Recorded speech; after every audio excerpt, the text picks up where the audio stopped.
Olá pessoal, tudo bem? Sejam bem-vindos a mais um episódio do Hey Ho Let's Grow. Hoje eu estou aqui com a presença de um expert em vendas, que é o Jacco Vanderkooij. Get it? Bom, o Jacco ele é uma pessoa aí extremamente renomada nesse mundo de vendas e esse episódio ele vai ser um episódio em inglês, um episódio um pouquinho mais reduzido devido ao tempo que o Jacco tem aqui conosco, mas eu espero que vocês gostem. So, Jacco, thank you so much to accept our invitation. So, it's a pleasure to have you here. Please feel comfortable to take a few moments to introduce yourself. Oh, of course. Well, first of all, thank you for having me. I always appreciate the opportunity to speak to your audience. Also, thank you for switching to English. I apologize, I'm not able to speak Portuguese. I'm trying to learn, but next time perhaps. So thank you also for the audience of listening in English to me. Oh, perfect. Jacco, tell me about your experience, your background, just to give a context. Yes, and I was raised as an engineer within Philips Electronics, within their schooling system, which is universities that you go to in the Netherlands. And then in the late 90s, I came to the US to work for Philips in the US. Eventually, as their business shrunk, I headed over to a startup, and since 1999, have been working for startups in Silicon Valley in different forms and shapes. Yes. Oh, it's a long time. Yes, it is, yes. Oh, nice. So, and you switched to, Philips, a big corporation, then you switched to startups. How was that? Actually, the best startup I ever worked for was Philips. Really? It was. And large companies sometimes have that, and it was already inside Philips that I experienced that. As they spun off a particular business, which you now know is the MPEG-2 set-top box business.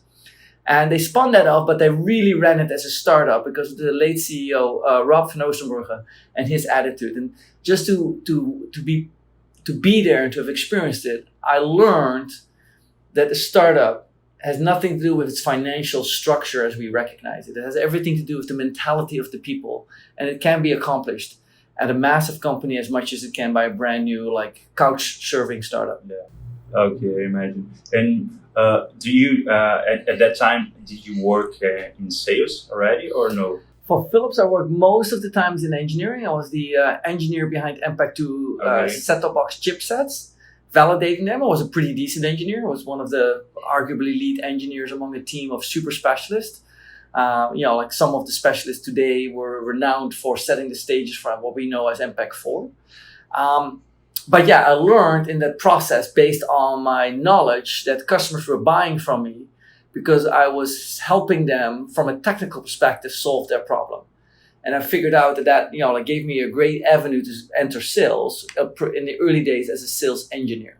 Okay, yeah. How did you switch this to sales engineering and then going to a different world? It was, but I traveled as a sales engineer, traveled all across the world, visiting satellite uplink stations. So, and among others here in Brazil and both in Sao Paulo and in Rio. And those days it was Embratel, Telco Brazil, a lot of companies. Sky Latin America was operating out of Sao Paulo. So I visited them. And then as an engineer, I slowly became involved in sales because customers were listening to me. And as an engineer, they looked at me and said okay, so you as an engineer say it's going to work. Yes? And I said, yes. Will you be here then if it breaks down? And I said, yes. And as a result, they started to trust me for good reasons because, I wanted to make sure that what I said should work. And if it didn't, to back that up with being on site.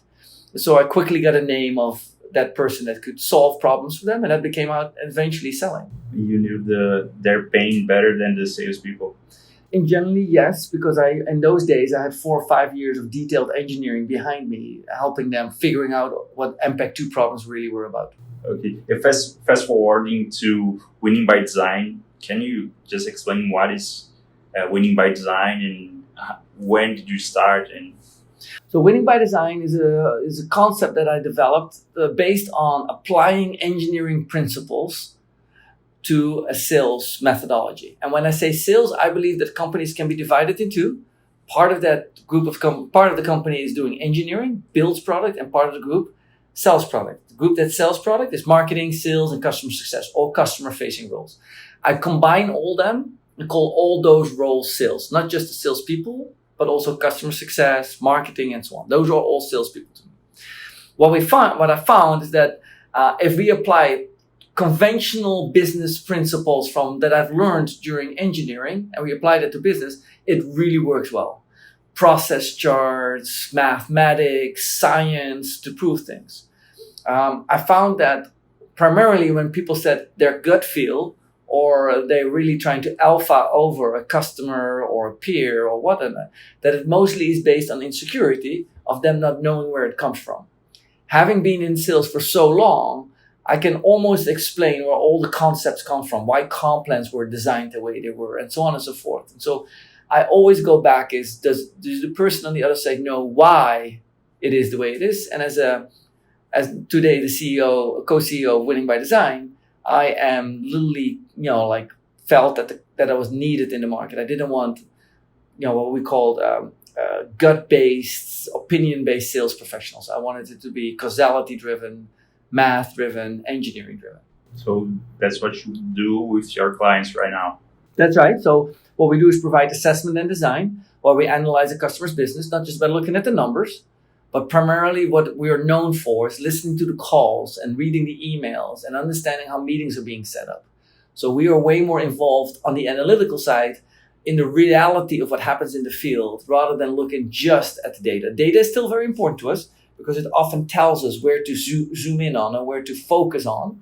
But we do really want to listen and hear what is being said on the calls.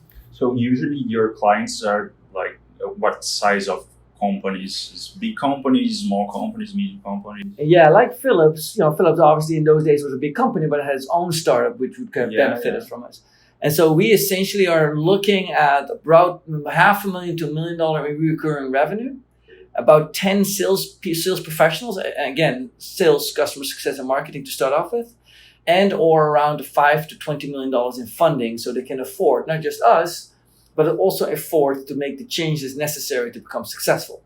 Great. And you have seen many companies, and what are the most common mistakes that they made in this process? Because, you get them with 10 people and a sales team, but what could they avoid? What could they do different? Let's say that you start a restaurant. What kind of restaurant would you start? What kind of food style? Pasta. Now, Italian restaurant. That's the first decision that you make, right? And now, what kind of cook are you going to look for? Pasta. Oh, yeah. Somebody who can cook pasta. Okay. Yeah. Right? So this is the reason why we often say to a CEO, what kind of company do you want? What kind of sales method do you want to apply? You know your customers because you often were involved as the founder and an early stage company. You were involved. Why are you then letting the sales leader that comes in tell you what restaurant you're going to be? Why do you let them tell you? We believe that CEOs need to know what kind of business they want to be and then hire the best VP of sales who can implement that. The mistake that most CEOs make is they hire somebody from the past or somebody they're interviewing and they like that VP of sales, and then the VP of sales comes in, then they say, okay, you design what it should be. And they are trusting that that VP of sales has that knowledge. But many VPs of sales don't, they may only have 3, maybe 4, or at most 5 job experiences. If I look at those experiences and then say, how many of those apply to a SaaS business, maybe the last job, maybe the last 2 jobs. If I then see how many times were you successful and did you fail, maybe one succeeded and one failed. Well, that's a very little small sample. Imagine that as an architect of a building, you're architecting an entire new building with the experience of only having in your entire life designed and architected 2 buildings. That's it. Sure. That is not very trustworthy. Yeah. And so today, many CEOs make that mistake where they just trust the VP of sales. That VP of sales, in general, it takes 9 months for the CEO to figure out that it ain't going to work. It takes 3 months to hire a new VP of sales. It takes 3 to 6 months to ramp up the new VP of sales. 18 months delay, and most companies cannot sustain that lengthy of delay because they're missing the market opportunity. Sure. And how can they avoid it? by first of all looking like what you do in a restaurant. I decide I want to have pasta. Here's the menus here's the items I want to be known for. I want to have angel pasta hair or something like that. The same thing a CEO needs to understand at the beginning. I'm selling into the enterprise. I believe that we have an innovative technology, and as a result, we should provoke the customer into action. We cannot wait for them to submit an RFP to us because it will take too long. I want to be customer centric. So when they speak about us, I want them to think of us as an expert, not as a player. When you decide all these things, you are deciding essentially what kind of sales organization and customer success organization you're going to build. Most of our audition are like starting up, so they are only the founders or maybe with a couple of employees. Most of the CEOs usually do this kind of sales, right? Or one of the founders.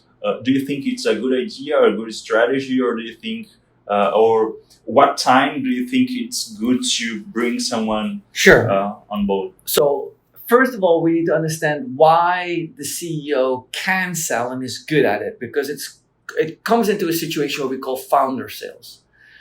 As the CEO and founder of a young startup, 20, 30 people big, at most, you often know the product really well. Why? Because that's what you started. You started to build a product. Now, you built a product because you figured out there was a problem in the market. So often you know the market and the problem really well. And so CEOs/founders of young startup, they sell from knowing the problem in the market very well and knowing the solution very well. Because of that, they need very little sales skills. They are naturally already speaking about problem and solutions. If I now bring in a salesperson, I often find, or what we run into a lot, is that the CEO says something to the extent of, I brought in sales and our sales is not going up. I keep selling more than the sales professional that we brought on. And that is simply because that CEO looks at the salesperson and sees that they're using a different sales technique. And the salesperson has to, because they don't have the expertise and training to go 10 years in the market to learn all this. Now, what the CEO should spend a lot of time with is with that first salesperson and take them together on the road. And for the first 5 or 10 clients, that salesperson needs to learn what the CEO is selling on. Now, that is often is misunderstood as, the CEO often is an alpha, the VP of sales coming in as an alpha. So these people have a hard time being in the same room with each other. And so that is an unfortunate situation.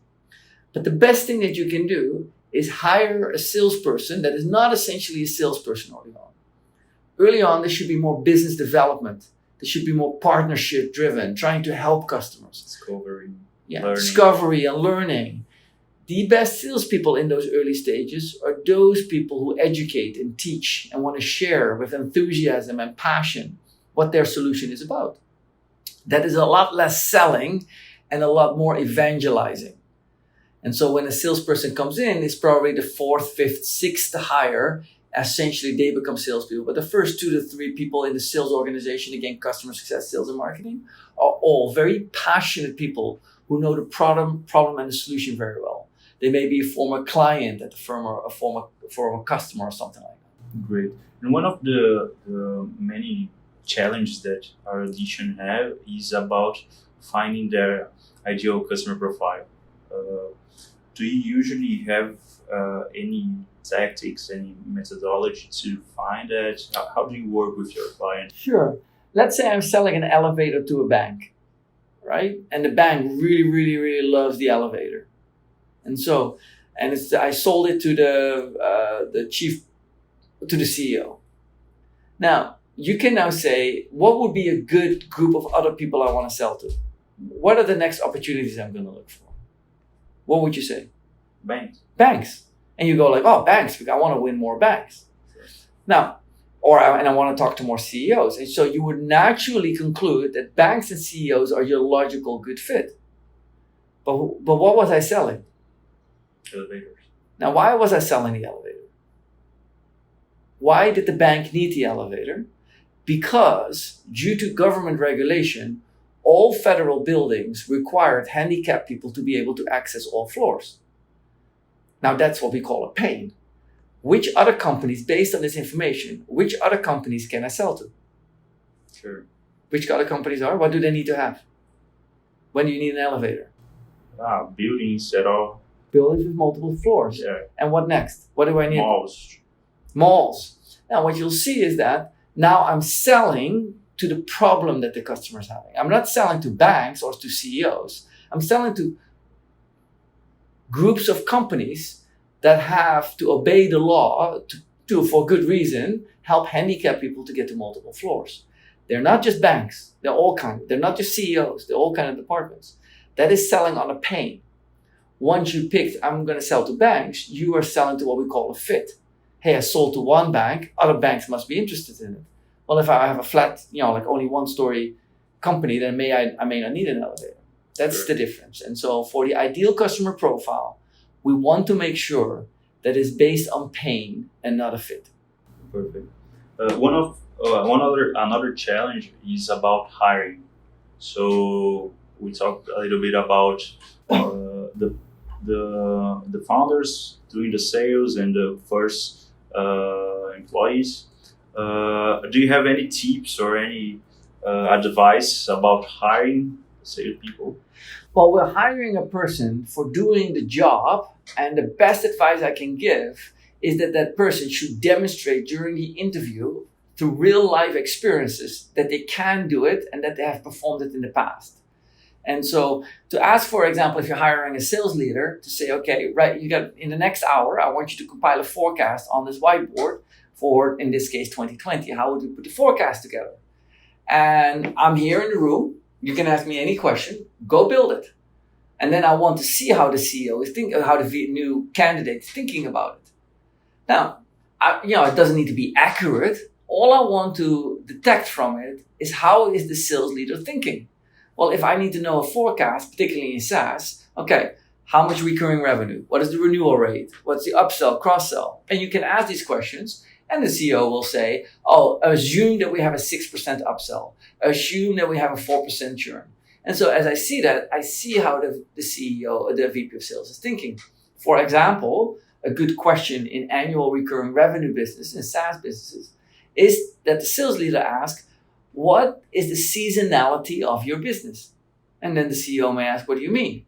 Well, is every month equally big and growing constantly, or during the summer months are you off, and during the winter months it's extra hot? Do you have a hockey stick effect?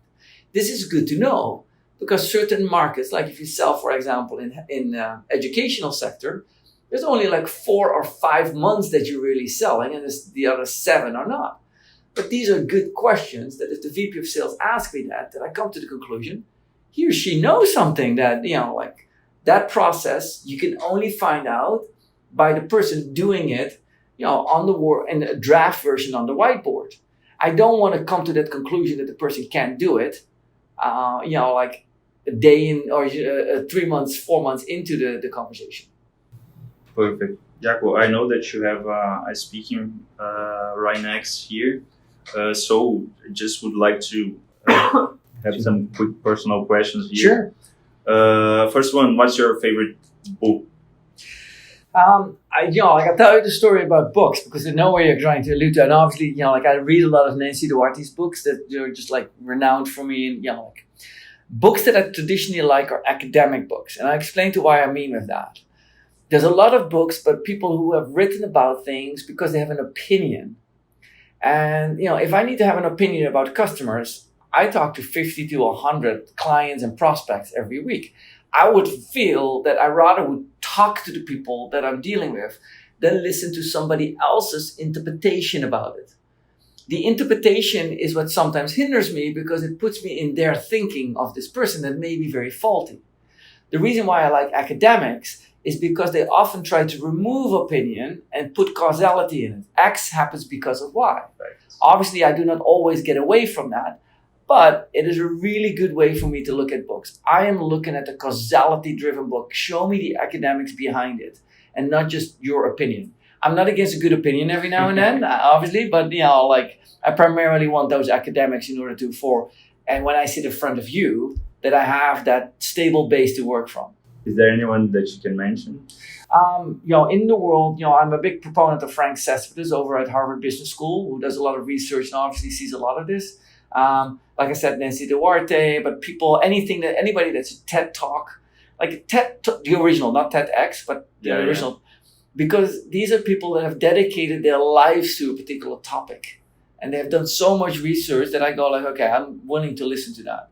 But just some person who travel, somebody who 2 years ago started to get interested in sales, had one half-failing sales job, just comes out with an opinion, blogging about it. And I was speaking to an audience, I'm not that interested. I'm intrigued by listening to that person, but in the context of what they're giving, not just, what they're saying. Sure, perfect. Favorite online tool or app? Superhuman is my favorite tool. Superhuman, you get that. I couldn't get it. No, I get it completely. Superhuman Superhuman is in a way to do email. It's an email micro app, right? In order to do email better. What it requires is a behavioral change in email. Yeah, I'm in the waiting list. So. Oh, you just have to send me an email. I get you in. Really? Yeah. Oh, thank you. And so, but the thing that with Superhuman works is that in order to make it work for you, you got to think of email not as something that you constantly do, but as something that you have set a window aside. So for example, on a busy day like this today, I don't have time to constantly answer email. And here's why. When I start answering email during the day, it generates more interest. So it's a self-fulfilling prophecy. The more emails I answer, the more emails I have to answer. And so Superhuman works really well if you set like 3 or 4 big like you're in a train, you're on an airplane, you quickly want to handle like an hour worth of email. I can nowadays process between 100 and 200 emails in a single hour. And by process, I don't mean just, like delete, quick answer, response. So that is for me, that behavior. The second thing is Superhuman's behavior is driven on less mouse movements and more on keystrokes. As an engineer, I love keystrokes in single words, right? So it fits my behavior. It may not be for everyone, but it's one of my most favorite tools. Great. Do you have any favorite website, newsletter, or source of information? In general, again, I'll go back to the academics. So I'm looking at academic papers and universities. I'm looking at 4 people who spent like 4 years to research a topic. I'm looking at things I'm very like the Kruger-Dunning principle, the Pareto principles, principles that have been found out over years. The more algorithms and why, processor capacity and memory capacity constantly change. Like these are the things that I'm more interested in than, like I said, somebody's opinion. So the websites are all over the place. I'm not going to one specific website per se. Do you have any entrepreneur that you admire or inspires you? I think a person that personally I have always inspired is Tae Nam from Storm Ventures. Tae is not a flashy kind of VC that stands up and brags or anything. What I learned as a coach, when I learned as a competitive athlete for years, is that a good coach doesn't tell you the 10 things you need to improve upon. A good coach tells you, he realizes that why don't you start with this one thing? I'm going to give you an example. Many times when we coach sales professionals, I see that they want to talk too much. And so now they may say the wrong thing, they may not pronounce it correctly. While they're talking, they may not ask enough questions. So instead of giving them all this advice, I simply tell them, slow down, talk less. Now that's one adjustment that will solve 5, 6, 7, 8 things. What I admire in Tae and what I think we should all admire in whoever coaches we all have, is a coach who can give you one piece of advice that solves a lot of the fundamental problems. Those are really coaches. People giving you their opinion on 15 things is not. And Tae Nam, who was the person behind Marketo and sat on the board, and Mobile Iron still sits on that board. He gives me every now and then, when I'm in a room with him, he says 2 or 3 things, and they're extremely meaningful. Mind-blowing. Oh, perfect. Do you have any habits? I drink too much Red Bull. I live on sugar. I've seen that. Yes.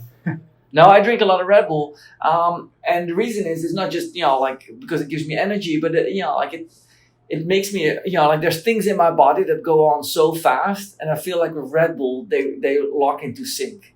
I can work on a computer and I go man, my mind goes 15 times faster than a computer. Why is this not going, building and so on?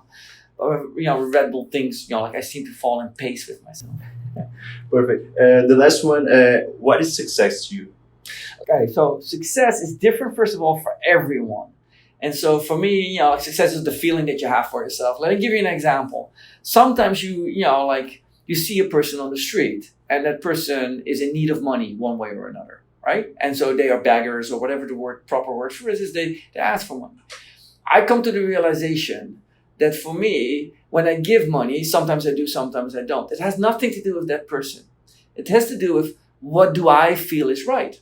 And so for me today, I struggle with making this world a better place. I struggle when I see the Amazon forest burning. I struggle when we have reopened the hunting on whales in order to harvest whatever we need from them.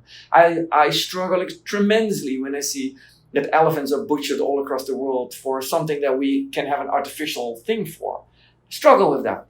So where do I start fixing this? I start fixing this with picking up a piece of plastic every day. Every day this morning on the run, I see a plastic bag, I pick it up and put it in the next trash can. I believe that if we fix what we can do ourselves, little things around us, it will change.